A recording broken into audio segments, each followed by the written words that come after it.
বুবলির 2024 সালের লুক দেখে আবারও প্রেমে পড়ে গেল শাকিব খান।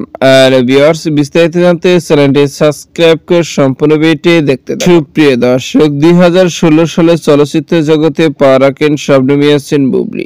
একের পর এক সিনেমায় কাজ করেন শাকিব খানের সঙ্গে। তার সঙ্গে বেশ ব্যবসা সফল সিনেমা উপহার দিয়েছিল দর্শক। কিন্তু বর্তমানে এই জুটি আর একসঙ্গে কোনো সিনেমায় কাজ করছে না ব্যক্তিগত মনোমালিন্যের কারণে। জানা গেছে বর্তমানে শবনম ইয়াসমিন বুবলিকে দুচোখে দেখতেই পায় না শাকিব। আর তাই তো শবনম বুবলি দেশ এবং দেশের বাহিরে নায়কের সঙ্গে জুটি হয়ে কাজ করছেন আর ব্যবসা সফল সিনেমা উপহার দিচ্ছেন দর্শক। মাঝে মধ্যে এখন শবনম ইয়াসমিন বুবলির নিত্য নতুন লুক নিয়ে ক্যামেরার সামনে হাজির হয়। ঠিকই তেমনি এরই মধ্যে কাল থেকে সামাজিক যোগাযোগের মাধ্যমে শবনম ইয়াসমিন বুবলির একটি ফটো ঘুরপাক খাচ্ছে, যে ফটোতে শবনম ইয়াসমিন বুবলিকে দুর্দান্ত লুকে দেখা যাচ্ছে। এত লম্বা জামা পুরোটা শরীর ঢেকে রেখেছে। এর আগে কখনো এরকম লুকে দেখা যায়। 2016 সালের পর থেকে 24 সালের মধ্যে এই প্রথম এমন লুকে হাজির হয়েছেন সোশ্যাল মিডিয়ায়। আর তাই তো ভক্তদের একের পর এক মন্তব্য শুরু হয়েছে। আর এবার এক ঘনিষ্ঠ সূত্র থেকে জানা যায় বুবলির 2024 সালের লুক দেখে আবারও নাকি প্রেমে পড়েছে শাকিব খান। কেননা সাম্প্রতিককাল এক সাক্ষাৎকারে শাকিব খান জানায় 2024 সালে এসে শবনম ইয়াসমিন বুবলির এমন লুক দেখবো কল্পনা করা যায়। শবনম বুবলির এই লম্বা জামা পোশাকটা আমার কাছে অসাধারণ লেগেছে। তবে যে সিনেমার জন্য এই লুকটা তৈরি করেছে সেই সিনেমাটা